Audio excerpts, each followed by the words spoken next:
Urea మీద పోరాటం చేసాం, మీ అందరి ఆధ్వర్యంలో పెద్ద ఎత్తున పోరాటం చేసాం, ధర్నాలు కూడా చేసాం.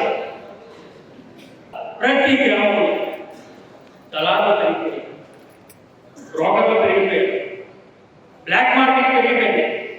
ప్రశ్నిస్తే దాడులు, ప్రశ్నిస్తే కేసులు, ప్రశ్నిస్తే గొంతు నొప్పులు. ఈరోజు తెలుగుదేశం పరిపాలన ఎంత దిగజారిపోయిందంటే యూరియా విత్తనాలు బ్లాక్లో అమ్ముతున్నారు. తెలుగుదేశం దళారులకు మాత్రమే రైతు భరోసా కేంద్రాల నుంచి విత్తనాలు వెళ్తున్నాయి తప్ప సామాన్యమైన రైతులు ఒక్కరు కూడా విత్తనాలు వెళ్ళటం లేదు. అంతా బ్లాక్ మార్కెట్.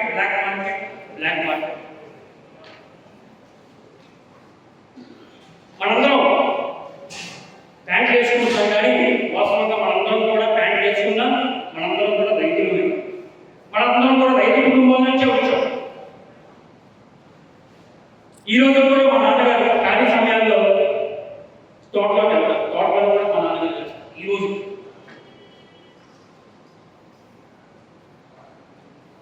అలాగే మా పెద్దనాన్నగారు ఈరోజు టైం దొరికిందంటే ఆయన పొలంలోనే ఉంటారు, సాగులోనే ఉంటారు, కళ్ళలోనే ఉంటారు. ఈ రోజున అటువంటి రైతులకి ఈ రోజు ఎటువంటి ఉపయోగం లేకుండా పోయింది. ప్రతి దగ్గర దళారీ. ఈ రోజు మన రాష్ట్రంలో సుమారు 35% కౌలు రైతులు ఉన్నారు. ఈ కౌలు రైతులకి ఈ రోజున ఈ ప్రభుత్వం మద్దతు ధర ప్రకటించడం కానీ, సబ్సిడీ ఇవ్వడం కానీ, రుణాలు ఇవ్వడం కానీ ఏమీ చేయలేదు. మాటల గాలి, అంకెల గాలి. అందుకే ఈ రోజు మేము పోరాటం ముందుకు చేశాం. ఈ రోజున ప్రసంగాలు కాదు. ఈ రోజు మీరందరూ వచ్చారు, మీరందరూ గ్రామ కమిటీలో ఉన్నారు, రైతు విభాగంలో జిల్లా కమిటీలో ఉన్నారు, మండల కమిటీలో ఉన్నారు. మనందరికీ ఈ రోజు తెలుగుదేశం ప్రభుత్వం ఏదైతే రైతుల పట్ల వివక్ష చూపుతుందో మనందరికీ వాస్తవ పరిస్థితి తెలుసు.